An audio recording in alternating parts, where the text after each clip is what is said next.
Good morning, fellow Malaysians. This is Matthias Chang, once again from Future Fast Forward. Today, my address to all of you, fellow Malaysians, and in particular, those MPs who are not assuming the arduous and wondrous responsibility of being a minister.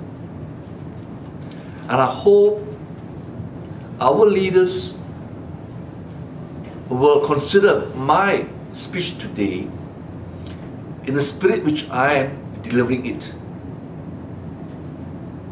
I'm sure you have your experiences, but I would like to share my experience as to how corruption, evil, manifests itself or emerges in various ways that will catch you unaware, and you will fall into a trap for which there's no way out. Now, in saying this, I'm not saying that I am a prodigal of virtue or that I have all the answers how to overcome corruption. No one is perfect. No one is an angel or a virgin in terms of purity and piety. We are all sinners. But once we recognize our failings, our weaknesses, then the next step is, how do we strengthen ourselves, guard ourselves against evil, and follow the true path? Now, you will notice in front of my lectern are some very critical words. And some Muslims and Christians just whacked me, saying that election is over. Najib has been overthrown. Why do you maintain these words in front of your lectern? Those comments and criticism is reflective of a kind of mindset that will allow corruption and evil to continue its various forms. Right? Najib personifies evil. UMNO personifies a criminal organization. When you've defeated an evil, a corrupt criminal leader, others will replace him. If an organization has been defeated, new, different organization will be substituted in its place. Because evil is never, ever be defeated without new evil emerging. This is reality. This is the reality. So I want you to remember and maintain this stance. Utamakan Allah, bukan Najib. Utamakan Allah, bukan UMNO. Meaning, put God first in everything you do, not individual or an organization. Not be slavish, blind loyalty to a leader, or blind loyalty, ask no question, to an organization because you want to survive, and never put God first. Alright? This is the beginning of the mental corruption, distortion, and your failure and our failure to get back on the right path if we follow any other path except what is said in front here. Put Allah first. Put God first, regardless of your religion. Now, recently, some leaders make a statement. We want a strong opposition from UMNO-led Barisan Nasional for check and balance. Whoever said that statement, make that statement, has fundamentally, misinterpreted or misunderstood the critical factor that check and balance is never external, it's internal. Let me give you an example. If it's external, not internal, and if you know someone, your friend, is in dire straits, has gone down the wrong path, and you went to him and says, please don't go down that wrong path. Pull back, and follow the right path. If he refuses, there's nothing you can do. Because the internal, the self, refused to check himself or herself. Can you see that? So, don't ever, those who in power now, in the so-called Pakatan Harapan government, don't ever push the blame on other people to check on you. If you won't check yourself, this is precisely what happened in the last government in UMNO. The leaders did not check themselves and balance themselves from the evil path to the right path, and the followers could not check and balance their leaders because of their own greed, survival, and they pray to the altar of the money god. So the first and fundamental step to transform this country, to reduce corruption, yes, to reduce, because you can't eradicate corruption, is to look inward and check and balance. Because I said in my last previous address, without exception, the cliche, power corrupts, absolute power corrupts absolutely. The moment you have power, you are corrupt. If you don't check the influence of corruption by power on you, okay, you're soiled to the extent, but relative lesser to absolute power with absolute corruption. I repeat once more to all my friends now who's holding positions of power, so-called power. So often I hear leaders in politics, especially, they associate their position, their offices, right, a center of power. That is a starting point of corruption. You see yourself as wielding power. How do you check and balance yourself? Simple. Nothing to do with power. You offer yourself to the country to represent them and me. That's nothing to do with power. That's responsibility and duty.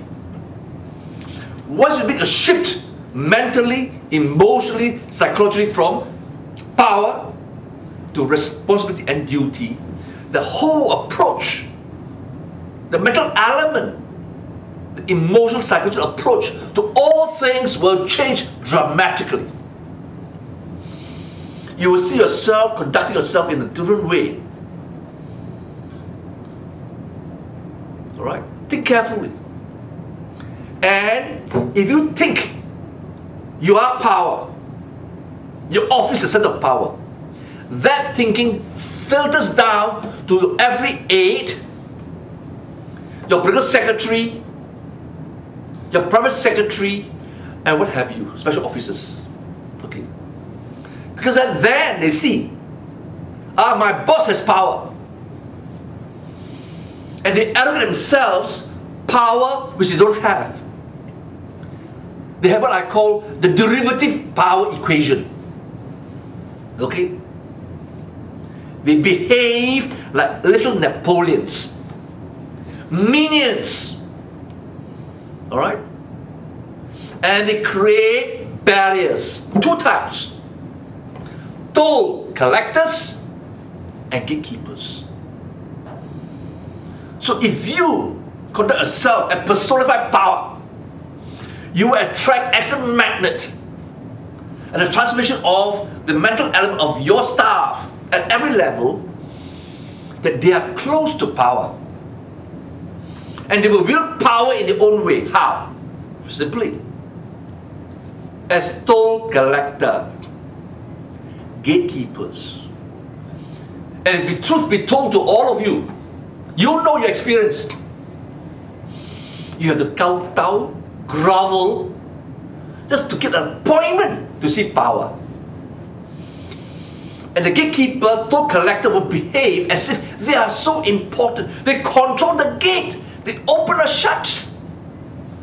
And there's so many stories, right? You have to pay an entrance fee, isn't it? That's how corruption starts. At every office of so-called power. And on the global scale, you have numbskull, corrupt bastard leaders who condemn USA, Britain, Australia, whatever. Western leaders. Satan! Enemy! But when they get an invitation to White House, oh my God, do they gloat? He considered me as the golfing kaki, the best prime minister. And when they go there, they have a photo shoot and they come back, hey, I have been endorsed by Trump, by Reagan, by Bush, by Blair, blah, blah, blah. Criminals, Bush and Blair. As far as Trump is concerned, they ridicule him. But when they are invited, oh my God, they love to have a picture splashed in the front page of the mass media. For those who are not invited, they pay to the American or British equivalent of gatekeepers and toll collectors. Pay to be invited. Understand? Can you see now? That is on the larger scale. To be invited to the White House or number 10 Downing Street or the Queen. They pay to the lobby. Okay? And here in Malaysia, same thing. And the moment you are perceived as no longer the gatekeeper or the toll collector, you're treated like a trash. So, these minions, if they are male, little bastard Napoleons. If they're female, little bitch Napoleon. Now, you may not like my language. I deliberately chose such harsh words to put to you in stark terms the ugliness, the evil of this kind of contraption, this hierarchy. Because that is the starting point, the seed, the germination of corruption. And if the boss condones it and allow this to happen, knowing this is the bigger corruption, then that person, the boss, okay, is a cause of the corruption. He allows this to happen. He allows this to happen. So if I may share with the new leaders in power, because you have not been in power at the federal level for so long, you have now a key to various vaults, money vaults, you have a budget. People swarm to see you. And you dispense projects, what have you. The political secretary becomes project secretary. The press secretary will also become project secretary. And all your aides. And you know why corruption starts? Because you, the leader, alright, has ignored the need to be in full control, to micromanage. I'll give you an example. If you allow the private secretary to control the appointments and the letters coming to you, he or she can filter it. Alright? And then what happens? If you pay, you kowtow, you may just able to jump on the two queues. But if you're not aware yourself, Okay? Who needs to see you? What are the urgent correspondence? You allow somebody to take over. This is what happens. Don't tell me, right? You have a lot of correspondence. You ask any lawyers, and some of them are lawyers, right? Every day, you have 100 over letters. If I may share with you one experience, I read every one of them with my secretary. And I allocate them to various categories. In each category, I will have priorities as to which letter to be answered. In any case, all letters must be answered within 48 hours. And then we prioritize. Okay? We then decide who do we see first. And when we instruct the secretary, fixes appointment according to what I say. Because I decided the priority. Not the private secretary. That's where the corruption starts. Because he or she decides what is the priority. Alright? And I tell you, an important indicator that she or he becomes corrupt is when a letter is then, say for example, on the 1st of June, and it's on your table, 10th of June, something's wrong, isn't it? That letter is suppressed. Another letter has jumped the queue. Or if, for example, someone has paid the tollkeeper, and he jumped the queue, and the issue before the minister or whatever is relatively unimportant, while some critical matters are left waiting. That is a sure indication of corruption, one way or another. So I would urge all leaders at every level, take control of your appointment, take control of the correspondence coming to you, because you will know, you yourself will have to know. You yourself have to determine what is a priority. Alright? Because you serve the people first and foremost. They come first. Especially the grassroots come first. Not the big taikos, the comprados. They're coming with projects for endorsement, for approval. So what's the criteria? That's a priority. Many leaders say, right, well, if this makes me feel good, I will get press coverage, therefore I give priority. That's wrong.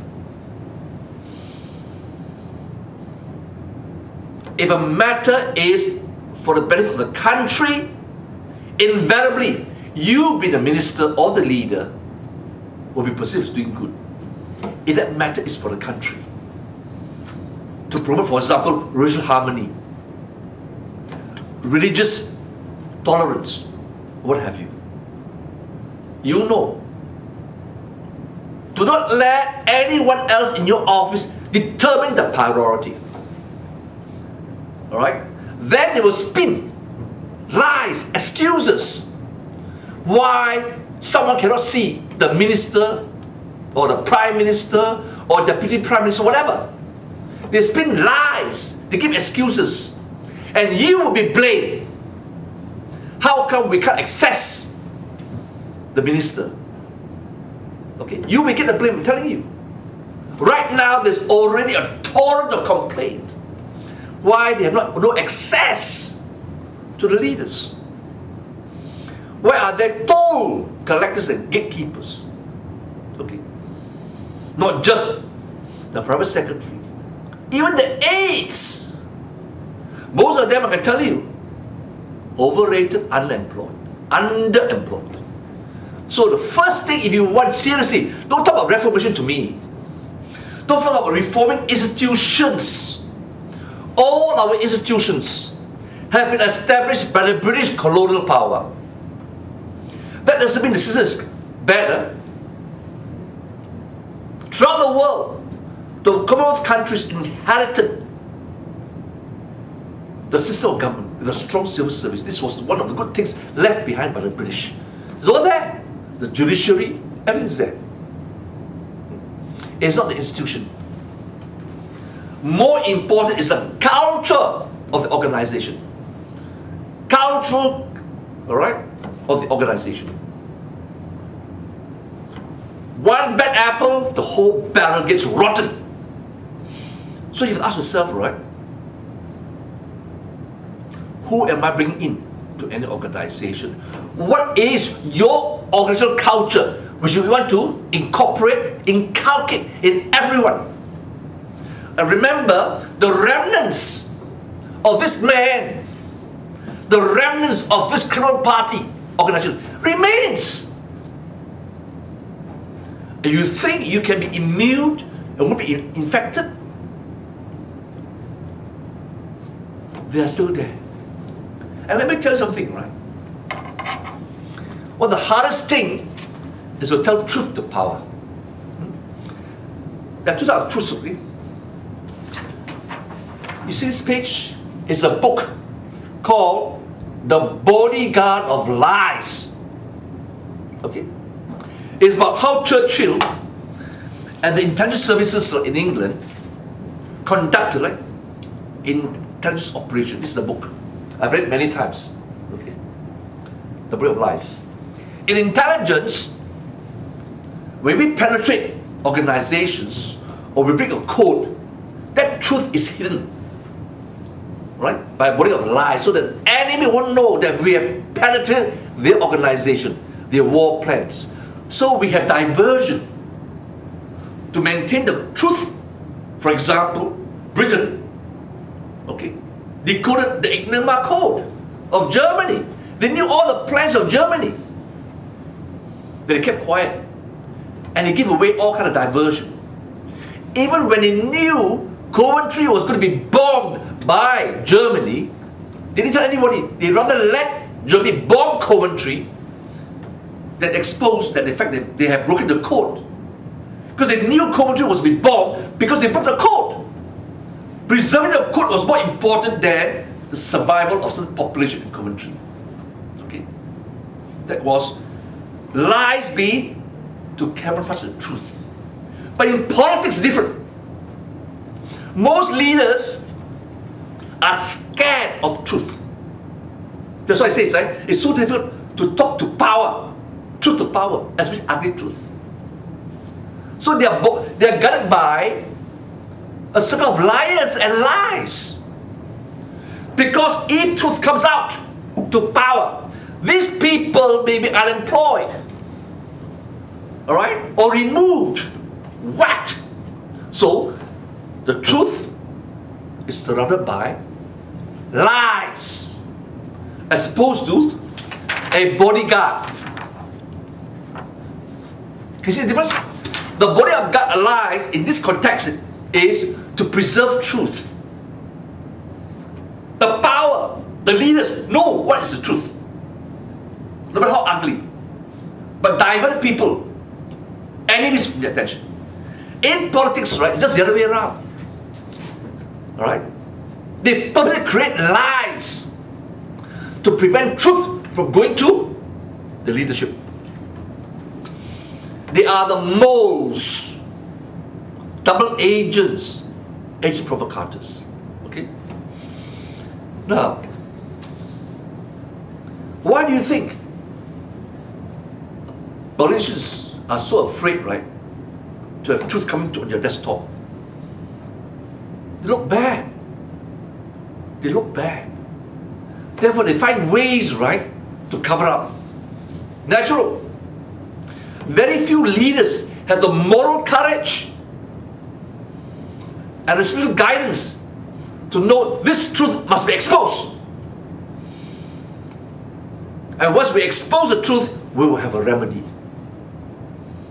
My experience is, right, whenever you tell to these hangers-ons, you know, the aides, the project secretary, the private secretary, they will say, oh no, don't tell me this bad news, right? He can't take it, you know. Oh, I won't convey.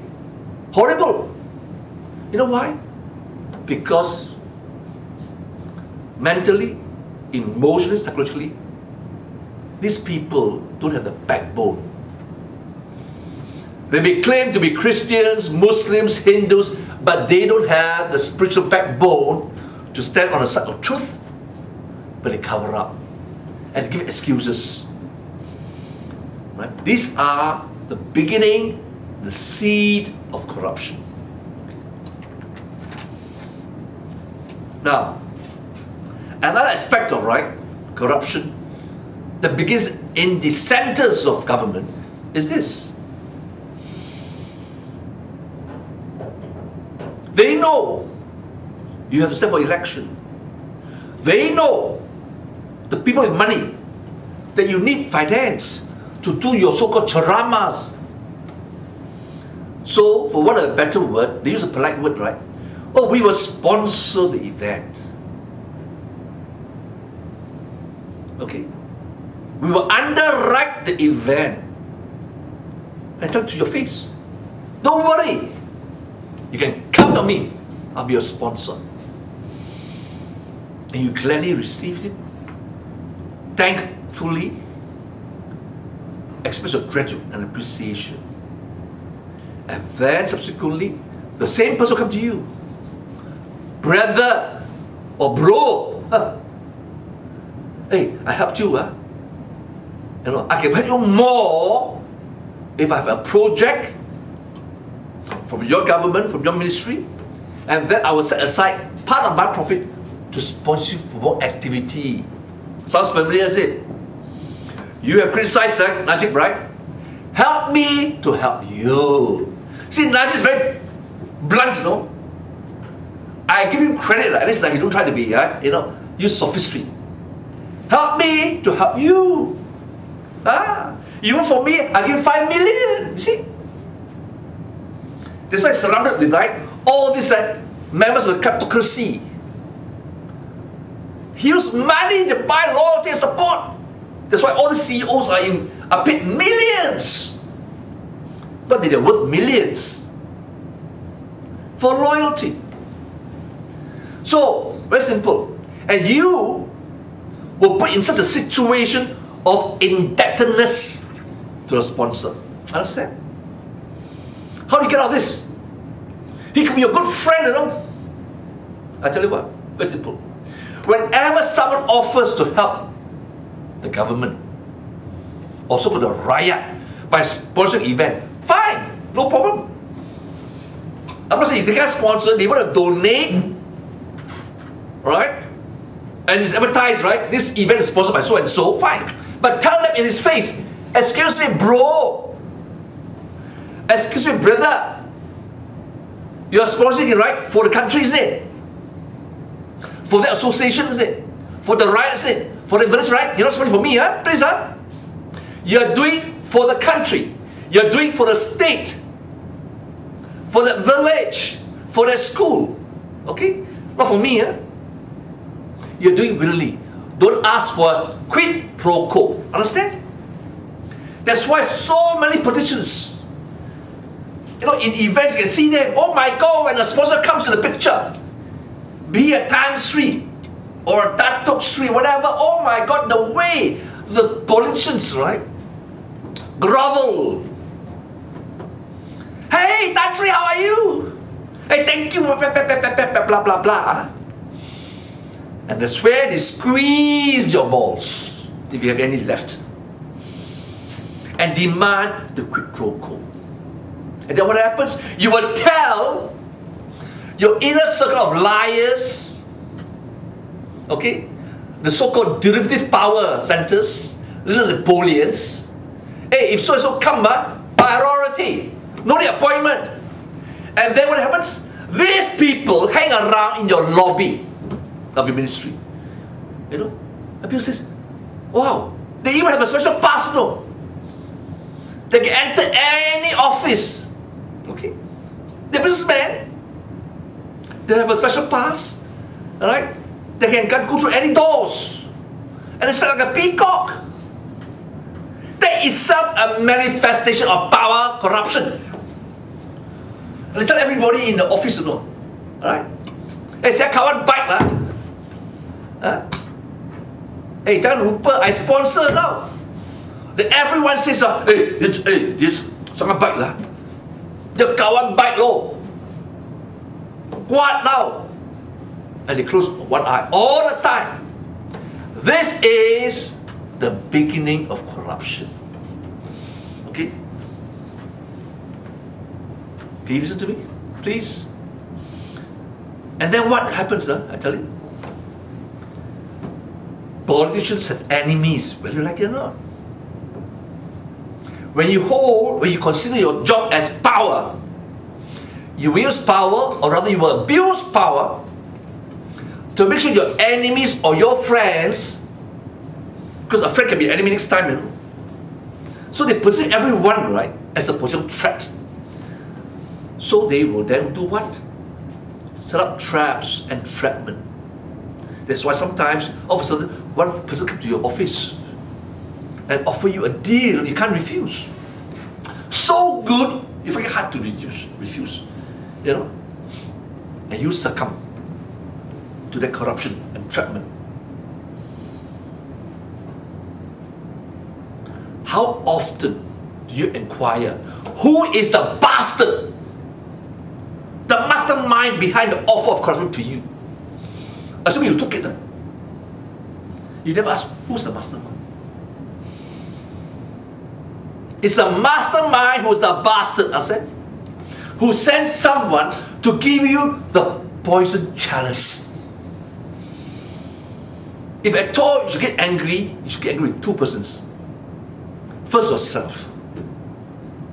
If you've been so straight, so honest, so clean, as best as you can be up to that point, you hope that, right, your friends, your colleagues want to be part of this.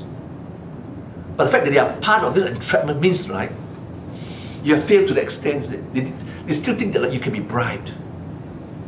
So be angry with yourself first. What have I done wrong? The bastard and bitches still consider that I can be bribed. They resolve and pray hard and says, this will never happen again. Give no quarters. Defend your integrity. And make sure the giver knows that you are disgusted with him. And put on record how the entrapment was implemented. But more importantly, you show your disgust, your contempt to the mastermind who sent an emissary to bribe you. Okay? I'm speaking from experience. But of course, the bribe is never couched as a bribe. Understand? Make sure whoever comes to you with offer of a bribe in the most beautiful form, which honor service is so, looks like a bribe. But when your enemy wants to hit you, I can show you, he will turn to a bribe, or, hey, I did a favor for you, you owe me one. You owe me one. As a leader, as a political leader, don't owe any debts to anyone. For anyone who comes with the bearing of gifts to you, you tell him, yes, who are you giving to? Oh, for you, Datuk. No. If this is for the people, put on record, you're doing it for the people, for me. Therefore, you don't owe him anything. No need give pro quo. Understand? If I may borrow a very crude but very accurate cliche or saying, show to all these people, hear what I call, and I quote, hey, don't try to bribe me, don't try to control me. I have what you call no FU money. Understand? I have no FU money. You can't bribe me, you can't buy me, you can't control me. You must say in such strong terms, such determination, such contempt. It's the only way you can prevent a future offer. Okay? Otherwise, they will come again and again and again, and you will succumb. Okay. Now, what must you do? Alright?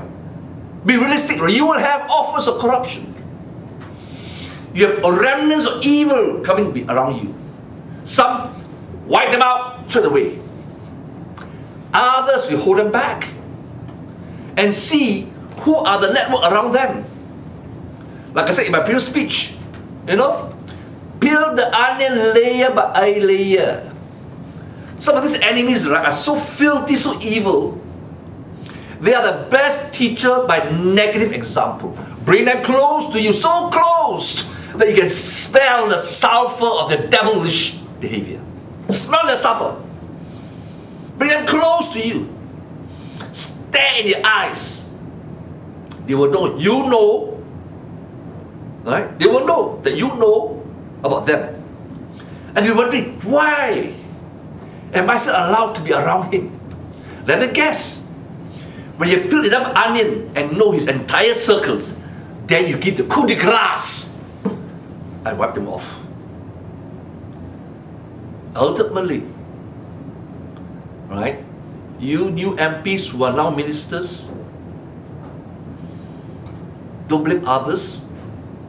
Ultimately, you hold that responsibility to cut this crap. To cut this crap. We, the Rakyat, will judge you whether you have told collectors or gatekeepers. Underrated, underemployed aides who spread all kind of, right, lies. And then you will be the target and you'll be the complaint. Okay. You have no power. You think you have the power, but you have no power. Power has, the only person who has one power, God Almighty. You think you have power? None. I'm telling you why. My experience, I saw many ministers, right, who retired or were asked to go out because of the cabinet reshuffle. When they were ministers, oh my God, in every function, you know, their palm, YB, you know. And most of these are so YBs. I hope none of you are that, new ministers. When there's a function that says, right, it starts at 8 o'clock. You know what time they come? 8:45, 8:30 or 9 o'clock. And the people will line up, you know. In their hearts, they say, this bastard, late bastard, right? Quai lan, XC, okay. When they arrive, they pretend, hello YP, welcome. And you feel so great, you know. Wow, everybody lined up, right? To greet you as YB, this YB, that, and you strut like a peacock to the main table. And you give your speech. But if you behave like that, on the day you retire, I can guarantee you come New Year, there are no hampers. No one invite you, no one come to the house to greet you Chinese New Year or Hari Raya. And no one will invite you for dinners, right? Because you've been a bastard. This is the best test, right? When someone is retired, whether they can command the respect and the love of the people you have been serving. More often than not, right? You become so lonely. All of a sudden you realize that, how come no one see me anymore? I don't receive any invitation anymore. Because when you were in so-called power, you were an asshole. So when I say you have no power, your actual power is because, right, you sit on the chair in the office. That's all. So be humble. But more important, right, to humility is, right, be true to yourself and be true to God Almighty, to Allah. And if I may suggest to you, right, pray every morning. The first thing you do when you get up, the first thing you do when you enter the office, right, for guidance and for strength. Because someone sent me a passage, right, you know, is an extract from the Bible. Quite often I'll quote the Quran, but this time I'll thought of quoting the Bible because there's so many non-Muslims, right, you know, who are not familiar with their scriptures. It's from Romans 8:31, Numbers 6:22, and Romans 8:39. In essence, why some people are so strong, whether they pray to in the Hindu faith, the Buddhist faith, or Islam or Christianity, is this. In all the Holy Scriptures, there's this teaching. They know when they pray, God answered the prayer. And this is one passage, right, which I think applies to all, because I think even the Quran does the same thing. It says that, right, If I'm for you, meaning if God is for you, who can be against you? It is essential for you to grasp that I am truly for you, meaning God is truly for you. Alright? When God is with you, if you surrender to His will and have absolute faith that He will protect and defend you, no one can go against you. You will always be victorious as a true devotee, follower of Allah. This is more powerful than the earthly power or threats, intimidation. Can anybody threaten you? Okay. They play little games, you know, bureaucratic games. Alright? Cancel appointment, postpone appointment, alright? And say your project is rejected, whatever. Ultimately is what? Money.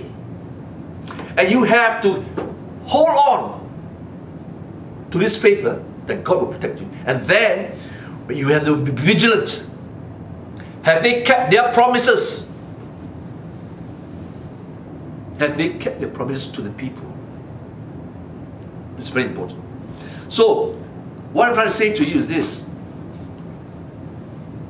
All of you, people of Malaysia, rightfully, you should be happy that we got rid of Najib Razak. But he's only one person, the head. But the culture remains. The remnants remains. And they will manifest in different forms and in different organizations. So if you choose to wear blinkers, turn a blind eye, you allow those new ministers to succumb. Survival and to defeat evil is a two-way street. We as the people must be vigilant, and if necessary, tell truth to the leaders. Hey, you're going down the wrong road. And for them in turn, having checked and balanced themselves, will tell truth to people. If they make mistakes, I'm sorry, help me to do right. Or they say, well, this is the right way, don't go this way, people. Support me for bringing you the right way. It's a two-way process. In a transformation, not of a country, not of the government, not of an organization. The transformation is the transformation of your mind, body, and soul. That starts first. That starts first. I have not heard. We are so committed to this, committed for that. Institutions reformation. How? Tell me how. More interviews, more committees to select people. Have you heard anyone talking about transforming the culture? We are not saints. We're not on higher ground. We're not sitting on the pedestal of righteousness. We are all sinners. We all have weaknesses. We all have faults. But if fundamentally we do not have a GPS, a moral and spiritual GPS to guide us, we are nothing. We are a boat without a captain, without navigation, in a stormy seas. So, I would like to ask, as I asked in my previous address to the old government, to the filthy criminal government, what is the GPS of the new government? Okay, you go after criminals who have robbed and raped us. But what is the foundation of your so-called transformation? What are the cultural values do you need to inculcate? What is your GPS? None. And why I say none? Because, sad to say, and I said it in my previous speech, It's more than a month since the new government has come to power. Surprisingly, isn't it? Not one mufti, ulama, imam, ustaz, priest, pastor, monk collectively come together to call for a day of national prayer of thanksgiving. We are a majority Muslim country. Have you heard any mufti, ustaz, imam call for a national prayer for thanksgiving to Allah? Maybe because all this our pro-Najib. Because Hadith says, I'm neutral. That doesn't mean I'm not against evil, but I'm neutral. He sides with who? Najib? He talks about what? Hudud. A mere criminal form of punishment. Nothing to do with values. Likewise, other leaders of the religions. Don't you think it's very odd? As if they won by their glory, their expertise, their competency. Not one word of thanks to say that that victory is because God granted us the victory. And I said to you many times before, in all my previous video address, God will give us one chance to cleanse the filth, the evil of the Najib regime and the criminal organization of UMNO, BN and 1MDB. There's a chance given by God Almighty to us. Do you not thank Him? At all. And everyone claims they are the key factor, the game changer for national victory. When truth be told, none of them had the confidence to take power. You know why? You see, why do you think it took so long for the Prime Minister to set up the cabinet? Ask yourself why. It is a grave admission. Alright? 2-8, they came to power in Selangor and Penang, isn't it? 2-3, they retained Penang and Selangor, wasn't it? But every election since 1998, since 1999 or before that, there was never any shadow cabinet to really prepare themselves to serve the people. Had they had a special cabinet, front line, second line, so if the front line is not elected, second line will take over. Then, very simple.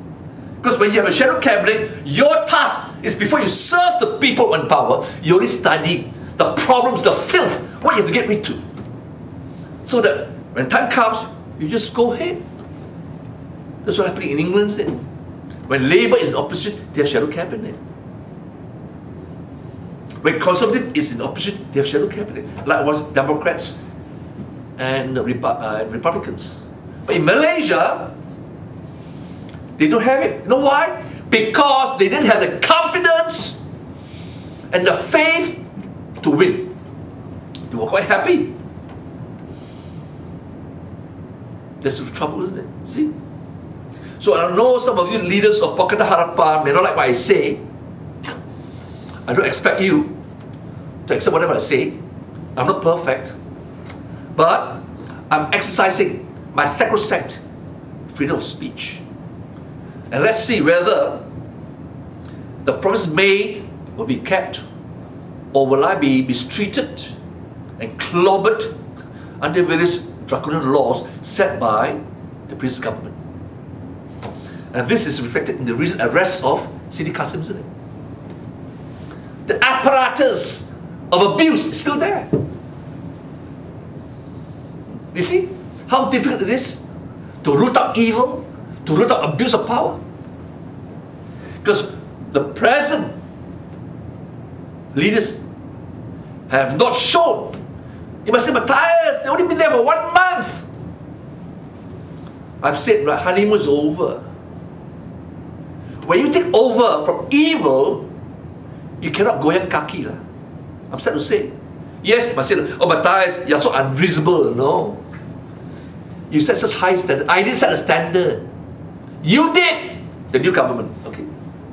You went on the high ground of righteousness, all right? Okay, and purity. You said you will do all these things. That means when you took power, you're up and running. Did you ask for honeymoon? No, is it? In fact, you say no honeymoon, because in 100 days I will do all these things. So is it really unfair of me or unreasonable of me to say honeymoon is over, even if there was one? Because if you share my worry, my concern, evil has manifested in a different way, more pernicious, because they want to survive. Zahid Hamidi just said confidently, we will come back to power even before the next election. You see, what gives them so much confidence soon after dramatic defeat? Because they know, they can see. All right. It takes a thief to catch a thief. It takes a corrupt leaders or organization to know nothing has changed. Musical chairs, we will come back. These are not my words. These are right now in front of you, the reality. The reality. So, before I conclude, what I've done is to share what little experience I have. I'm going to be very honest with you. I don't like what I see. See, I always ask a question, right? To a lot of people who condemn corruption, you know, stridently. They take the picture, they are, I know, so righteous, so holy. I'm never corrupt. Bastard this, bastard that. Bitch this, bitch that. I say, how sure are you? You're not corrupt. I'm never corrupt. Let me tell all of you, Malaysians. Power corrupts. Absolute power corrupts absolutely. Starting point. 2, you can only know if you're corrupt or not corrupt if an offer is made to you, a corrupt offer. So if, for example, you offer a corrupt offer, you're given a corrupt offer of 300 million, and you turn it down, then you can say, I'm not corrupt up to 300 million. Besides it, you turn down 300 million, corrupt offer. But you better pray that if someone offers you 1 billion, you have the same resolve, same discipline, and same faith in God that you will turn it down. But for now, you can say, I'm not corrupt for 300 million. If you receive a bribe of 10,000, you turn it down, you can say, I was not corrupt for 10,000. But please have the humility to say, I will strive not to be corrupt if I'm given more. 15,000 maybe. Can you see? So corruption and the ability to resist, to counter, is based on whether you have experienced corruption. But corruption never comes with money first, no? The temptation of corruption comes with, right, how your mind is corrupted, how you rationalized a corrupt act. It could be a small one.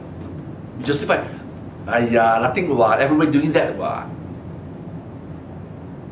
And lastly, the best test that you're doing right is all these bitches and bastards, right? The inner circles, the tollkeepers, the gatekeepers, the project secretaries, who call you names, who malign you, conduct propaganda. For example, this guy is very difficult to work with, you know. You know why? Because they are scared that if this person who is straight, then they're in trouble. They will be, right, as conspicuous as a sore thumb under the spotlight. So they spew propaganda. And they give you nicknames. For example, he's a Kayu, a Rod, no team player, You see, among the police, right? When they take bribes, your new police join in, right? You don't take it and say, hey, kenapa ini? Team player lah, be a team player. So you feel isolated, right? By this collective propaganda. You're not a team player. Alright? You're not a team player. Don't worry.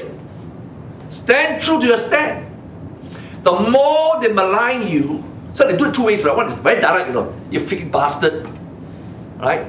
Be a team player lah, don't be too holy lah. Or they turn it in a joke form, you know. I'm only joking lah. You bloody kayu. Right? Hey, don't be like that lah. Bro, don't be like that lah, bro. You help, they help you lah. And they pat your back, you know. Okay? This is what happens. These are the ways, alright, they corrupt you mentally, emotionally, psychologically. So it always starts with you. How can the leader say, right, we need a strong UMNO, a strong BN to be check and balance, when that organization, during the election, you say is criminal? And you want a criminal organization to transform itself to check and balance you? Can you see now? Why the whole argument collapses? You will say, even if it's one party, there's no opposition, I will still be just, I will still uphold the truth, and we will check, balance ourselves. If my leader is wrong, I will stand up and oppose him. If I can't, I'm not accepted, I walk away from evil. I will not be tainted with the shit that's coming down from the top. That's why check and balance. Yourself first. Don't forget that. And don't try to push the check and balance to somebody else. Oh, we need check and balance with this and that, this and that. No, lah, please. You check and balance yourself within parliament, within government, within the judiciary, within the police force, MACC. You check yourself first. Check and balance. That is an excuse. Okay. So, with that, once again, I urge all of us together, please surrender yourself to the will of Allah, God Almighty, completely, unconditionally. Pray and have faith, absolute faith, that He will protect us, defend us, and guide us under all circumstances against our evil, against our enemy, against our challenges, and remain steadfast. That's all you need. Because the best GPS, because we are all sinners, we are witnesses. We need to pray for the correct GPS to arrive at the correct destination. And that's your holy scripture in your own religion. Okay? Do not, for heaven's sake, neglect your faith and your GPS. With that, I thank you for your attention, and bless you all, and have a good day.